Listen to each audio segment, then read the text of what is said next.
Bismillahirrahmanirrahim. Assalamualaikum warahmatullahi wabarakatuh. Sahabat-sahabat sekalian, bertemu lagi dengan channel Sukses dengan Logika Tuhan. Kali ini saya akan berbicara tentang bolehkah meramal nasib. Sahabat-sahabat sekalian, dalam kehidupan sehari-hari di masyarakat, mungkin Anda juga pernah melakukan ramal nasib. Anda kemudian menerimanya, kemudian meyakininya. Ada juga orang yang tidak percaya kepada ramal nasib, ada juga orang yang percaya. Nah, kita bahas di sini bagaimana sih meramal nasib itu boleh atau tidak. Kalau tidak boleh, alasannya apa? Begitu ya, sahabat-sahabat sekalian. Jadi meramal nasib itu adalah pada intinya adalah setiap orang sudah ditentukan nasibnya oleh Allah Subhanahu wa taala. Jadi sahabat-sahabat sekalian, setiap orang nasibnya sudah ditentukan oleh Allah Subhanahu wa taala. Namun pada kenyataan di lapangan kita sering mendengar ada praktek-praktek meramal nasib yang dilakukan oleh paranormal, oleh dukun, oleh orang-orang pintar. Dan ada juga orang yang percaya. Kenapa? Karena pada faktanya ramalan-ramalan itu bisa benar dan atau bisa tidak. Jika benar, mereka bisa percaya kepada ramalan itu, dan jika tidak, mereka juga ada yang tidak percaya kepada ramalan itu. Namun tidak sedikit banyak orang yang percaya kepada ramalan.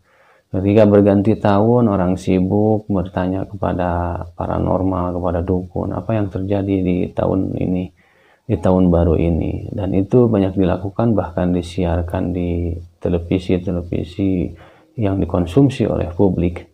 Nah, sekarang kita kembali kepada pertanyaan, apakah meramal itu boleh atau tidak? Nah, sahabat-sahabat sekalian, pertama, sebetulnya ramalan itu bersumber bukan dari Tuhan ya. Kalau orang meramal itu rata-rata memang orang peramal itu punya pengetahuan. Tapi pengetahuan tersebut tidak punya sumber dasarnya, apakah itu dari Tuhan atau tidak.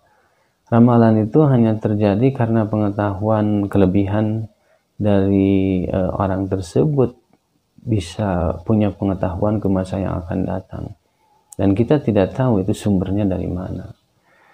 Nah, sesuatu yang tidak jelas sumbernya, sahabat-sahabat sekalian, ini yang akan menjadi berbahaya bagi kita.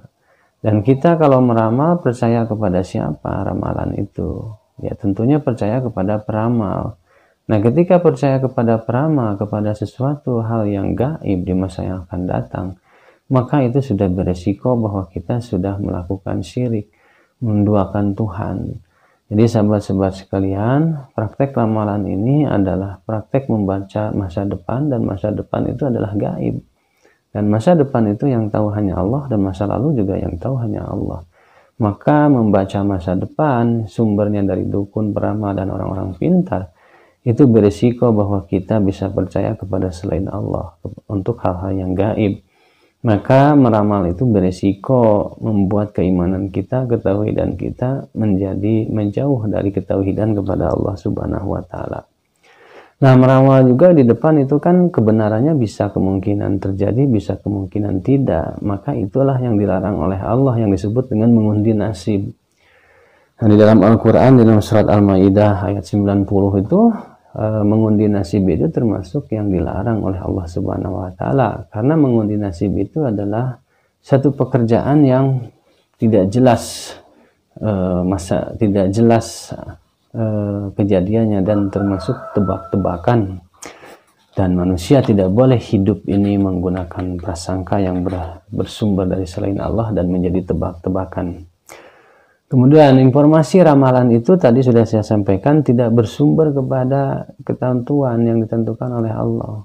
Maka kita tidak boleh mengetahui yang gaib kecuali sumbernya dari hadis dan Al-Quran. Selain hadis dan Al-Quran, untuk membaca yang gaib masa depan kita tidak diperbolehkan. Karena apa? Karena itu berisiko kita akan meyakini kebenaran itu bukannya kepada Tuhan, tapi menjadi yakin kepada selain Tuhan. Nah, sahabat-sahabat sekalian, bagaimana cara? Tapi kita tetap sebagai manusia ingin tahu kan apa yang terjadi di masa yang akan datang. Nah, kalau kita ingin tahu apa yang terjadi di masa yang akan datang, jangan melakukan ramalan berdasarkan pandangan-pandangan yang bersumbernya kepada selain Al-Quran. Maka kita harus mencari tahu apa yang terjadi di masa yang akan datang, itu sumbernya harus kepada Al-Quran. Nah, di sini di dalam Al-Quran sudah dijelaskan apa yang terjadi di masa yang akan datang, itu Al-Quran sudah menjelaskan. Dan pola-pola hidup kita ini sudah dijelaskan di dalam Al-Quran. Maka apa yang terjadi di masa yang akan datang sebetulnya kita bisa mengetahui, sahabat-sahabat sekalian, dengan membaca Al-Quran. Salah satunya di sini, di dalam hidup ini ada berlaku siklus. Di dalam Al-Quran itu sudah dijelaskan.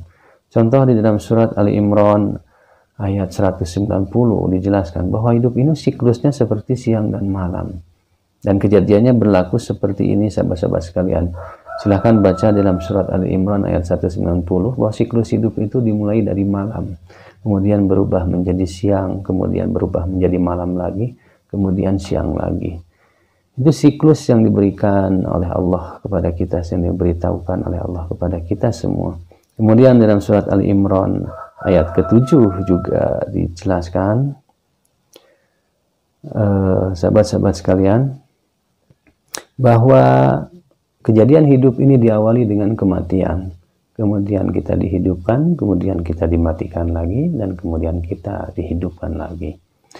Demikian juga dalam surat Al-Nasrah ayat 5-6, sahabat-sahabat sekalian, hidup ini terdiri dari diawali dengan kesulitan, kemudian dimudahkan, kemudian diberi kesulitan lagi, kemudian dimudahkan. Nah, kemudian dalam surat Al-An'am ayat 6, sahabat-sahabat sekalian, hidup ini dibagi menjadi dua, yaitu ketika kita dibinasakan, kemudian diteguhkan lagi, kemudian dibinasakan lagi, dan kemudian diteguhkan lagi. Nah, ini sahabat-sahabat sekalian, siklus hidup yang diberitakan di dalam Al-Quran itu bisa kita gunakan untuk membaca masa depan. Jadi sesungguhnya kalau kita berbicara kepada siklus yang dijelaskan oleh Al-Quran, sebetulnya hidup kita di masa yang akan datang itu sudah jelas bahwa kita akan diberi kehidupan yang baik oleh Allah Subhanahu wa taala. Kita akan diberi kehidupan yang sejahtera oleh Allah Subhanahu wa taala. Kita akan diteguhkan kedudukan oleh Allah Subhanahu wa taala. Kita akan diberi kehidupan yang mudah oleh Allah Subhanahu wa taala. Dan sahabat-sahabat sekalian, jikalau demikian, maka sesungguhnya di masa yang akan datang seluruh manusia ini akan menemui kebahagiaan, akan memiliki kedudukan yang tinggi, tetapi dengan catatan. Nah, seperti orang meramal juga punya catatan, punya syarat yang harus ditempuh. Demikian juga Allah. Kalau Anda meramal dengan Al-Quran, Allah juga punya syarat. Siapa yang bisa hidup teguh, siapa yang bisa hidup bahagia di masa yang akan datang.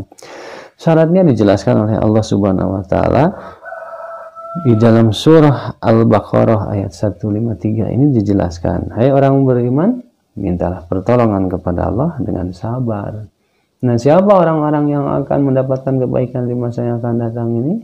Yaitu orang-orang yang selalu meminta pertolongan kepada Allah dengan sabar dan salat, dengan sabar dan salat.